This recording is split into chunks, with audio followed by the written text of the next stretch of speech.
Você já sabe, mas é importante que a gente repita sempre que todas as opiniões que são emitidas aqui no quadro pelos comentaristas não refletem necessariamente a posição da CNN.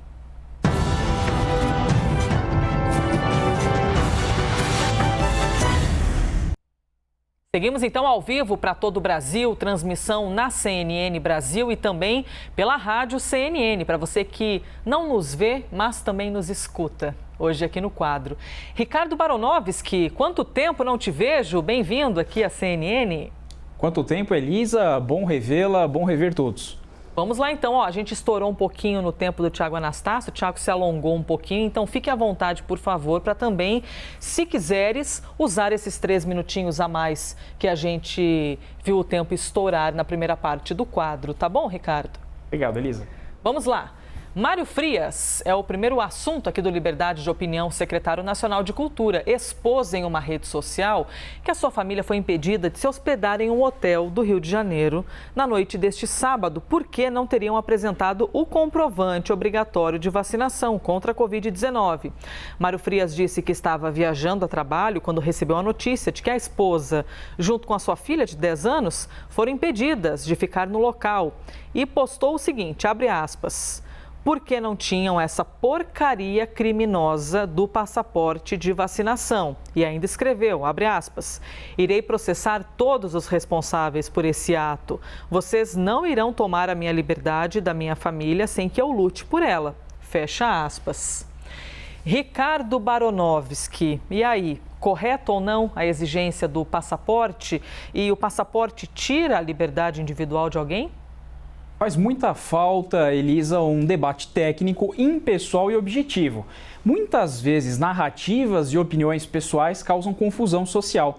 Eu fico imaginando nessa situação um comerciante, uma companhia aérea, uma escola, uma empresa. Será que eu exijo o passaporte ou não?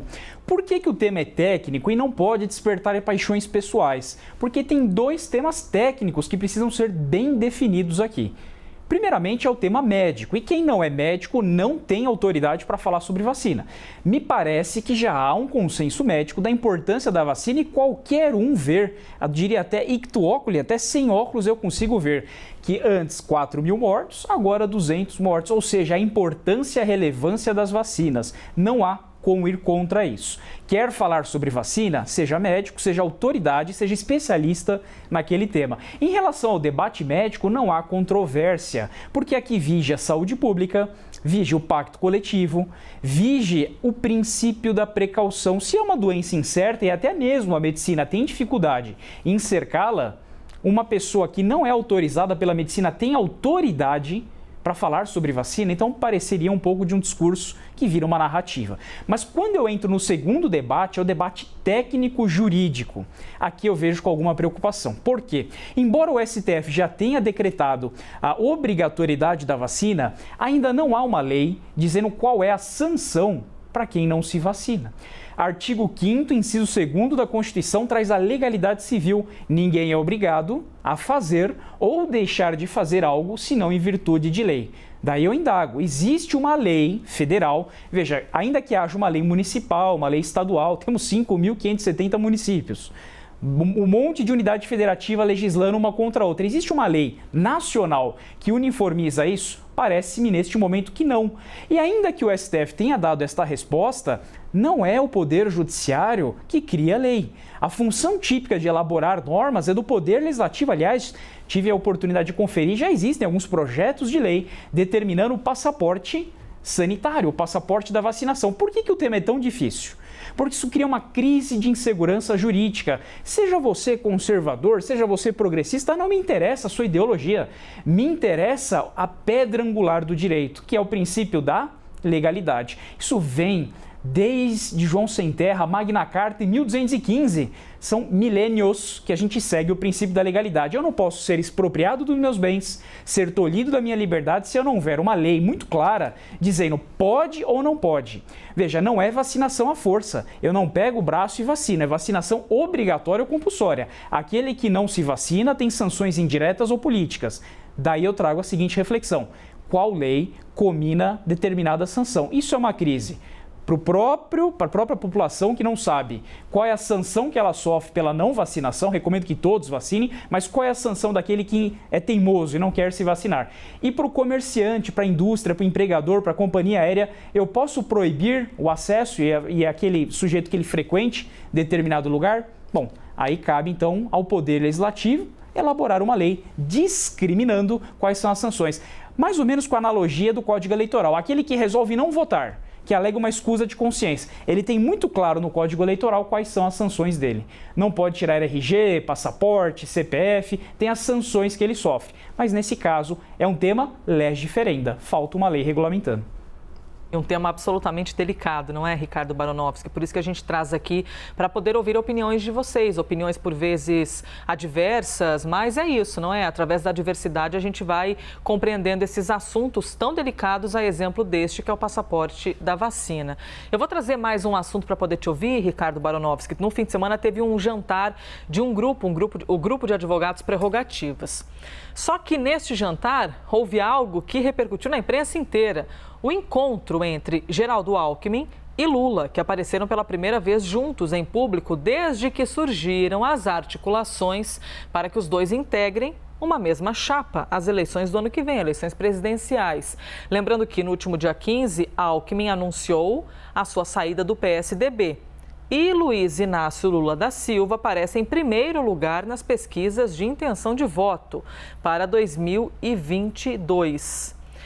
Ricardo, qual seria o significado dessa primeira aparição pública dos dois políticos? Eu fico imaginando os professores de história daqui a alguns anos explicando o que se passou nesse momento, né? A gente tem uma eleição em 2006, uma eleição presidencial, troca de farpas, acusações, até recentemente troca de tweets. Um trocando acusações com o outro, de repente se unem, né? Eu fico imaginando as próximas gerações daqui 20, 30 anos, pelo menos eu me recordo de quando aprendia monarquia, república, né? A história era muito clara, haviam duas posições muito antagônicas. Aqui não, fica difícil, né? O que político fala não se escreve. Torna o estudo um pouco complicado, mas eu vejo aqui de maneira bastante pragmática que os eleitores de Alckmin e os eleitores de Lula são como água e óleo, eles não se misturam. Será que o eleitor de Alckmin vai apoiar Lula? Será que o eleitor de Lula vai apoiar Alckmin? Será que gerará bons frutos, não só agora na pré-campanha, mas e depois? Supondo, por hipótese, uma vez que esta chapa seja eleita, como é que fica a distribuição de cargos? Como é que fica a condução do país? Eventual pressão por impeachment, o vice sempre tem um papel proeminente em relações de crime de responsabilidade. A gente viu, a história está aí, registra isso. Ora, fica muito difícil. O eleitor de Alckmin não vota em Lula, o eleitor de Lula não vota em Alckmin. Essa aparição pública apenas corrobora, confirma todos aqueles boatos que se diziam do PSB, já com Márcio França, 99% do que os dois se alinhem. Diria que agora é 99,9%. Mas apenas com as pesquisas a partir de 15 de agosto, veremos a reação popular sobre o gosto desta nova chapa. Vamos lá então para o próximo assunto aqui do Liberdade de Opinião e diz respeito ao STF. Em um campo do conhecimento que eu imagino que você tenha muita intimidade, Ricardo Baronovski, por isso queremos ouvi-lo. O Supremo Tribunal Federal, o ministro André Mendonça, recém-empossado na corte, vai ser o relator de uma ação que questiona um decreto de 2019 do presidente Jair Bolsonaro que extinguiu centenas de conselhos, comitês e comissões das administrações direta e indireta. A relatoria dessa ação direta de inconstitucionalidade estava com o ministro Marco Aurélio Mello, que se aposentou.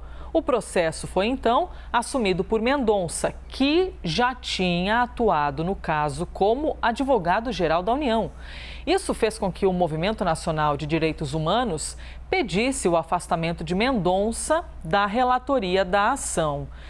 Ricardo, Mendonça, então, que já tinha atuado no caso como advogado-geral da União, agora será o relator do caso, mas sentado numa cadeira diferente e absolutamente importante, como ministro do STF.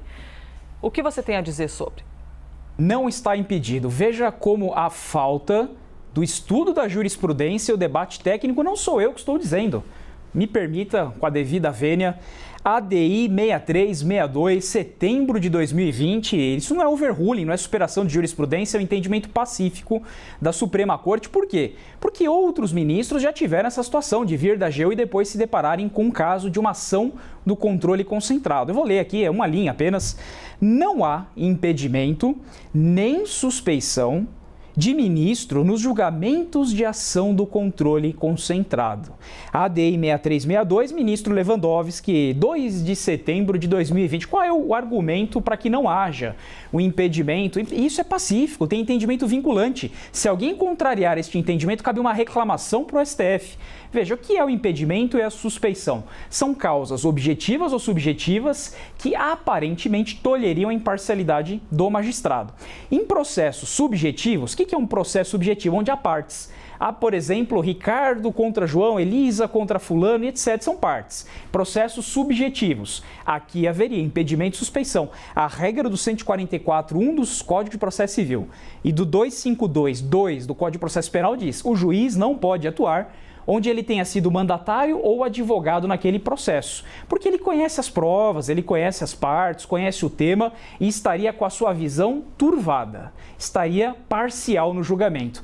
Por que nesse caso não ocorre? Porque aqui é uma ADI, é uma ação direta de inconstitucionalidade, é um fruto de um processo de ação do controle concentrado, não há partes, há interessados. Quando o ministro julga essa ADI, ele não vai favorecer o fulano A ou fulano B, porque não tem parte o processo. Esse processo só tem um objetivo: preservar a Constituição Federal. Então, como aconteceu já com o Toffoli, quando pegou também um caso em que havia suspeita ou impedimento dele, isso já em 2018 já foi decidido. Se revisitou com o Marco Aurélio, em 2020, ministro Lewandowski, e na Corte não tem divergência em relação a isso. Então, vamos fazer a seguinte distinção: processo subjetivo, por exemplo, habeas corpus, recurso extraordinário ou outras demandas em que tenham partes, ele está impedido.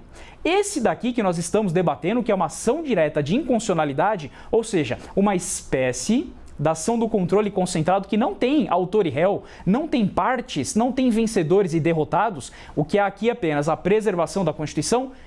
Com toda a força do mundo, digo, como professor de constitucional, não há impedimento. Que fique muito claro isso.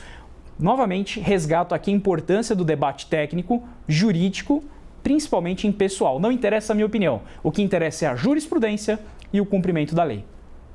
E para você que nos assiste, agora você forme a sua opinião. Ouvimos a liberdade de opinião de Ricardo Baronovski, ouvimos a liberdade de opinião de Tiago Anastácio, e você pode pegar essas pecinhas e solucionar a sua equação aí com as informações que acabou de ouvir. É a beleza do contraditório, né, Elisa? Isso é maravilhoso, a gente cresce, evolui, constrói muito na diversidade. O importante é a gente respeitar as diferenças. Ser diferente não tem problema algum, a gente tem de respeitá-las. Obrigada, viu, Ricardo, por trazer o seu conhecimento aqui para a gente também. Muito bom revê-la, um bom dia a todos. Obrigada.